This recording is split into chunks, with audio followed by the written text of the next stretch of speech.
স্ত্রীর মানসিক অবস্থার খোঁজ নিন।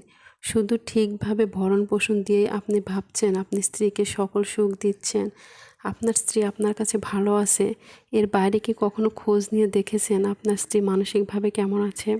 তার মনে আপনাকে না বলা কোনো কথা আছে কি না? নিশ্চয় না।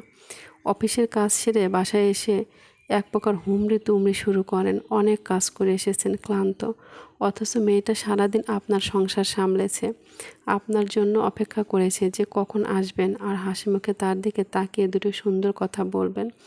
ক্লান্ত তো মেয়েটাও, ঘরের কাজটাও তো বেশ বড় দায়িত্বের, তাই না? আপনি মেয়েটাকে বিয়ে করে এনেছেন, সে আপনার সহধর্মিণী। দুজন দুজনের কষ্ট সুখ শান্তি ভাগ করে নেবেন, এটাই তো হওয়ার কথা ছিল।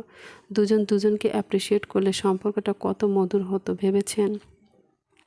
আপনি ভাবছেন আমার স্ত্রীর যখন যা দরকার আমি তো দিচ্ছি।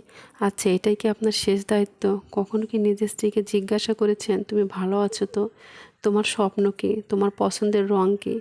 তোমার কোনো না পাওয়া চাওয়ার অভিযোগ আছে কি না? আপনার স্ত্রী কি মন খুলে আপনাকে সব কথা বলতে পারে? নিজেকে প্রশ্ন করুন। একটা বার স্ত্রীকে জিজ্ঞাসা করুন, তার মনের কথা শুনুন। বাঁচার জন্য মনের কথা শেয়ার করা খুব দরকার। আর স্বামী হচ্ছে মেয়েদের সবচেয়ে বড় বন্ধু।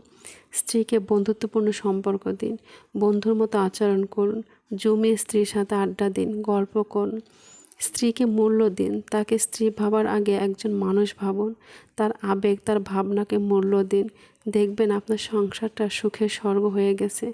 উপরওয়ালা স্ত্রী নামক নারীটাকে আপনার জন্য পাঠিয়েছেন দুনিয়াতে।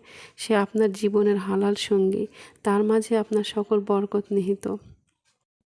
আজকে প্রথম আমি চটপটি রান্না করছিলাম, এর আগে কখনো রান্না করিনি, কিনেই খেয়েছি।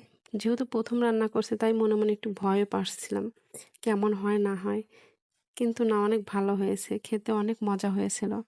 এরপর থেকে ভাবছি আর কিনে খাবো না, রান্না করেই খাবো। যে সকল ভাই বোনেরা আমার পুরো ভিডিওটা এতক্ষণ দেখেছিলেন তাদের আমার পক্ষ থেকে অনেক ভালোবাসা ও শুভকামনা রইল। আজ এ পর্যন্ত, অনেক ভালো থাকবেন সবাই। আল্লাহ হাফেজ।